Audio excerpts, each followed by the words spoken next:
we hear your voice through the discordance of our own fears and insecurities. Amen.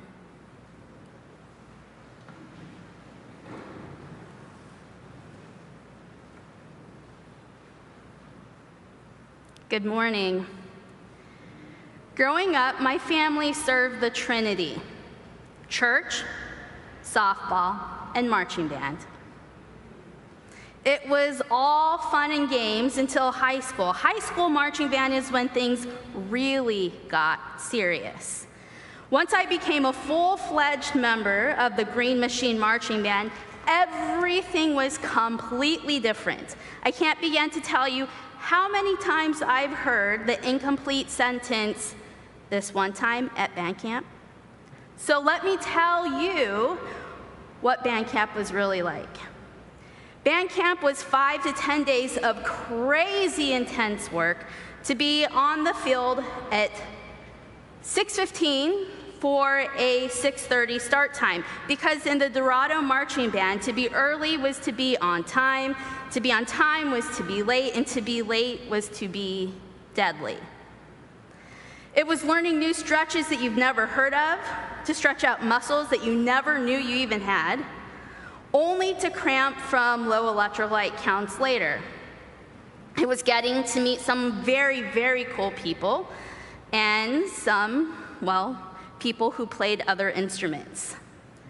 It was memorizing set after set and knowing how many counts it took to get to each one of them. It was the struggle of standing at attention with the torture of that little trickle of sweat dripping off your nose and the burn of sunscreen streaming into your eyes. It was dirty, it was hot, it was smelly, it was painful. But we kept going because it was something that we valued, something that we valued in each other, because we knew that though it was beautiful, we all belonged to this very odd community that we were a part of. We valued a shared goal of transforming from individuals into one beautiful machine. We were a 150-member family. The family systems were a bit crazy at times, as you would expect, from a family of 150 hormonal youth, led by, well, other 150 hormonal youth. We tried together and we cried together. Each instrument section had their own personality. I can still spot a piccolo player, sniff out a trumpet player, and hear the former member of a drum line about a mile away. The band room was sectioned off by instruments, not by law, but by practice, and rarely did we ever go to the other side of the room. But at the end of the day, we were family. It didn't matter that the whole clarinet section dyed their hair green, or that the entire trumpet section wore their hats inside out because it was cool. We all belonged, and we were all important, vital members of the body. No matter how aggravating, loud, or weird they were, we were all champions of and for each other, because we all knew the value of each and every one of the members that made up the whole. We knew without doubt that our individual value was more than we could comprehend. With only one person missing, our 150 family was incomplete, and we all felt it. When someone's grades were slipping, we teamed up to help them. When someone began making poor decisions that might get them grounded, suspended, or worse, ineligible, one of us stepped in to have the hard conversation, lest we march with an incomplete family. When a fellow band member was being bullied in one of our classes, we stepped in to stop it, lest their light be dimmed and their music softened. Every one of us had value and were valued. Last week, Susan spoke of acceptance and value through unconditional love by a gracious God. This is the same love that tells me I am exactly who I was intended to be. And you, my friends, are exactly who you were intended to be. You were created to hold a specific space in the world, transforming a world of solitary souls into one beloved community. This is part one to this morning's part two. Part two is the idea that you are accepted by something greater than you, not as something that you have to work or earn for, but as something that has been graciously given to us. And, wait for it, so are they. If I am loved and accepted and valued through all the pieces that make me me, then so are you. Because we have been claimed by a loving and gracious God. We are beloved, and that, my friends, is our value. This comes with responsibility. We have the responsibility to hold our brothers and sisters in the same light and love and with the same values as we do ourselves, our friends and our family, even if they dye their hair green or wear their hats inside out. Fortunately, this means that we are not in the place of having to determine one's value. However, as a society, we do it all the time.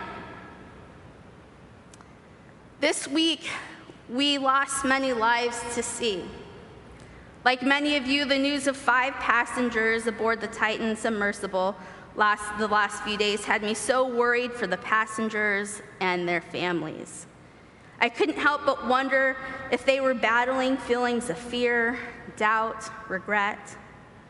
I grieved for their families who must have felt so afraid and so helpless.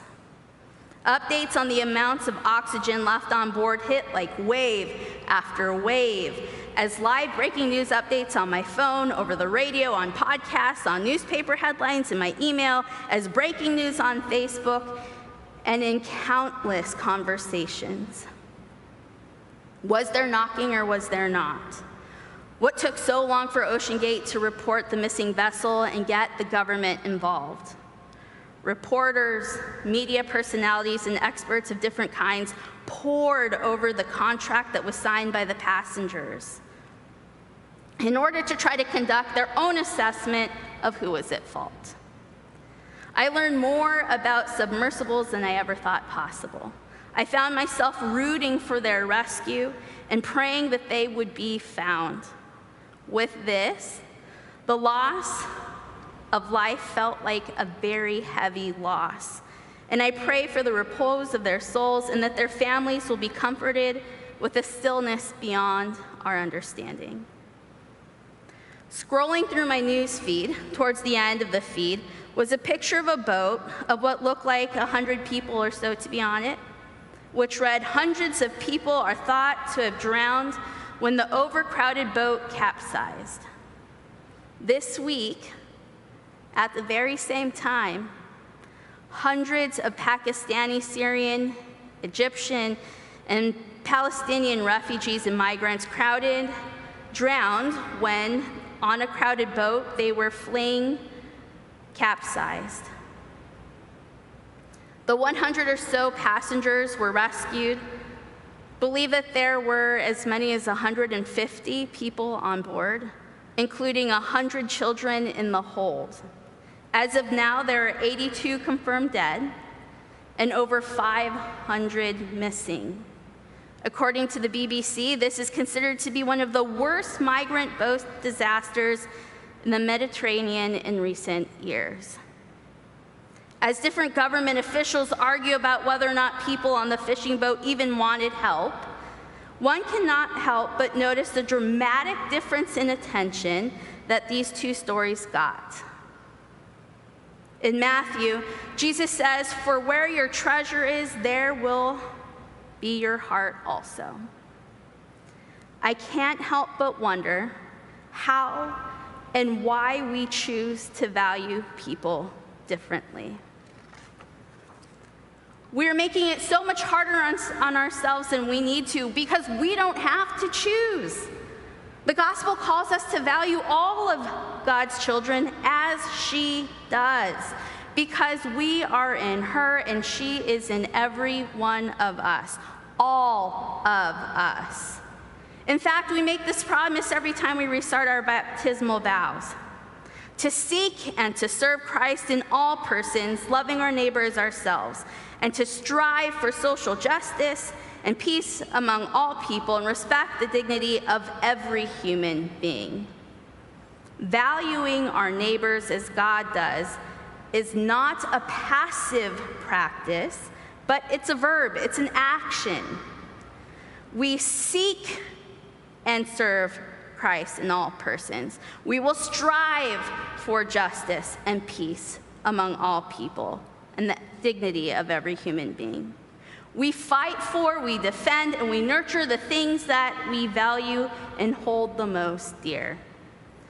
So I ask you this morning, what or who do you value? How do you value the refugee mother who swam through 3 rivers, crossed 2 jungles, and a desert to seek a safe place to lay her head at night? How do you value the trans woman who is afraid to leave her home for fear that she might be pulled out of the women's restroom to be beat up? Or the black 13-year-old boy who has gone from being considered cute to now being considered a delinquent just for growing up? What about the crossing guard, teacher, librarian, or police officer who works tirelessly to care for and serve us and our children in this community, only to have to travel more than an hour via car, bus, or train to get home because there is not a mortgage or a rent that they can come close to paying? And what about the 20-year-old in Ward 7 who has been touched by gun violence more than 40 times, including the deaths of 2 of her immediate family members? How do we value her? One of our values at St. Columba's is that we are called to bold action. We practice Christianity to create a just society, seeking allies and nurturing partnerships to serve our neighborhood, our city, and the world. Jesus warns us that it's not always going to be easy becoming a church that looks and acts like Jesus. In fact, it will be hard. People will disagree and fight us on it.